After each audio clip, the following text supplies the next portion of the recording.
Chers auditeurs, bienvenue sur la chaîne Vox Immaculate. Votre nouvelle radio est là pour donner à la Vierge Marie Reine la possibilité de faire entendre sa voix au milieu de la cacophonie du monde des médias. Nous vous parlerons d'elle une fois par semaine, le samedi, afin de nourrir votre réflexion durant la journée. Ces lectures vous feront apprécier toute la richesse de la doctrine mariale, si peu connue de nos jours. Comme dit saint Bernard, de Maria numquam satis. De Marie, on ne dit jamais trop, jamais assez. C'est pourquoi Vox Immaculate lui est entièrement dédiée. Pour tous nos auditeurs, Vox Immaculate veut dire la voix de l'Immaculée, la voix de la Sainte Vierge Marie, conçue sans péché et mère de notre Seigneur Jésus-Christ.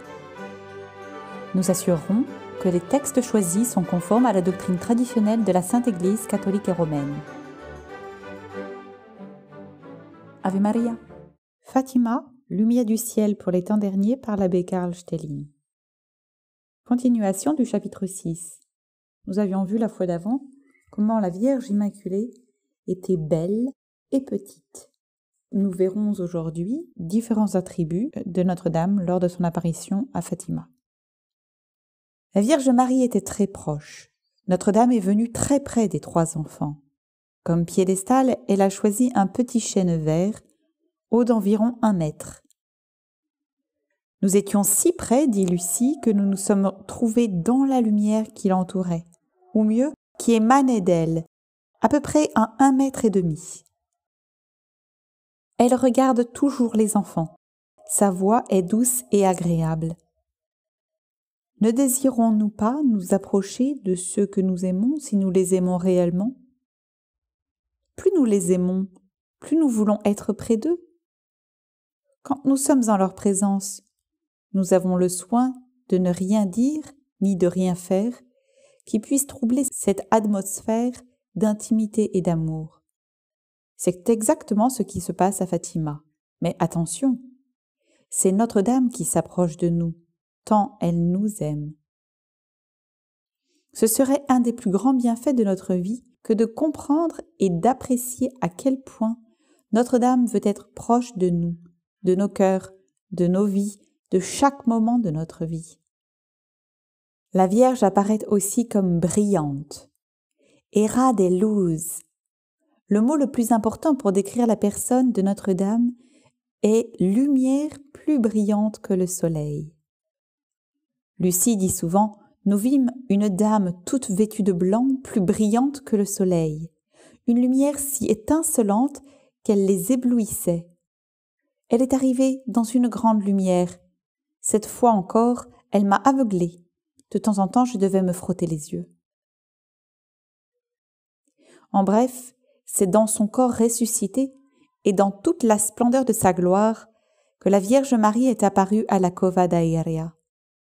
Et son corps est semblable à celui de Jésus lui-même pendant sa transfiguration. Son visage brillait comme le soleil et ses vêtements devinrent blancs comme la lumière. Dans la grande vision du Christ glorieux au commencement de l'Apocalypse, Jésus apparaît comme le Fils de l'homme dont la face est comme un soleil brillant de tous ses feux. Quand il terrasse Saul sur le chemin de Damas, il est une fois encore dans la même lumière. À midi, je vis sur ma route une lumière venue du ciel, plus brillante que le soleil, qui resplendissait autour de moi et de ceux qui cheminaient avec moi. La lumière était si intense que saint Paul en fut ébloui. Le soleil est seulement l'image de la lumière divine dans laquelle les corps ressuscités de Jésus et de Marie sont baignés. C'est ainsi que la Vierge apparut à Fatima comme l'épouse du Cantique des Cantiques, belle comme la lune, brillante comme le soleil. Et aussi comme la femme de l'Apocalypse, une femme revêtue du soleil. Pendant ses apparitions à la Cova d'Airea, la Sainte Vierge nous confirme qu'en tant que mère du soleil de justice, elle a été revêtue de la lumière divine depuis son Assomption.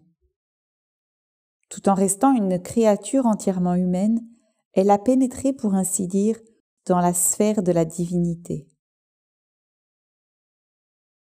Cinquièmement, la Vierge Marie apparaît comme glorieuse. Bien que toute brillante de lumière, l'apparition avait l'aspect d'une vraie personne humaine, d'une beauté indicible. Son corps paraissait être comme des ondulations de cette lumière ineffable. En la priant, nous pouvons d'abord avoir sur elle un regard profondément spirituel et essayer ensuite d'imaginer comment les enfants la regardaient. Le visage, avec ses traits délicats et infiniment purs, rayonne dans une auréole de soleil. Les yeux sont noirs, les mains sont jointes sur le haut de la poitrine.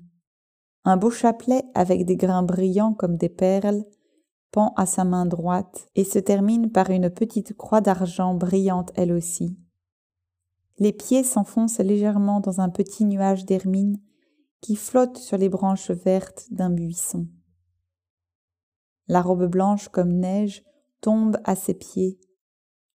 Un voile blanc, ou plutôt un véritable manteau blanc bordé d'un passement d'or fin, couvre la tête, les épaules et tombe presque aussi bas que la robe, enveloppant le corps tout entier.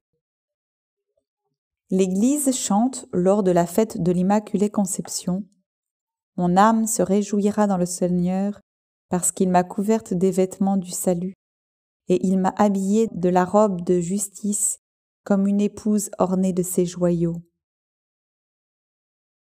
N'est-ce pas ainsi qu'elle est apparue à Fatima? Vêtue d'une robe de lumière, symbole du singulier privilège par lequel elle était préservée de toute atteinte du péché, en vue des mérites futurs de son divin Fils. Drapée dans un manteau blanc étincelant, resplendissante dans les éclats de la lumière dorée, elle est l'image de la justice originelle restaurée dans une plus grande splendeur. Il m'a couverte de la robe de justice. Dans les autres descriptions, sœur Lucie voit également comment Notre-Dame est ornée de bijoux. Elle parle particulièrement de l'un d'entre eux comme d'une boule de lumière, mais sans plus d'explication. Visiblement, Notre-Dame de Fatima veut être reconnue et identifiée exactement comme l'épouse du Cantique et la femme de l'Apocalypse. L'apparition est l'expression visible de la doctrine catholique sur Marie, en contradiction avec toutes les autres religions. Elle est l'Immaculée Conception, l'épouse du Cantique, la Vierge montée au ciel avec son corps et son âme, la médiatrice de toutes les grâces, la reine du ciel et de la terre, celle qui a écrasé la tête du dragon. C'est la femme de l'Apocalypse. Pour conclure, Fatima n'est pas seulement un message, c'est une réalité bouleversante. C'est la présence ici sur terre de la reine du ciel.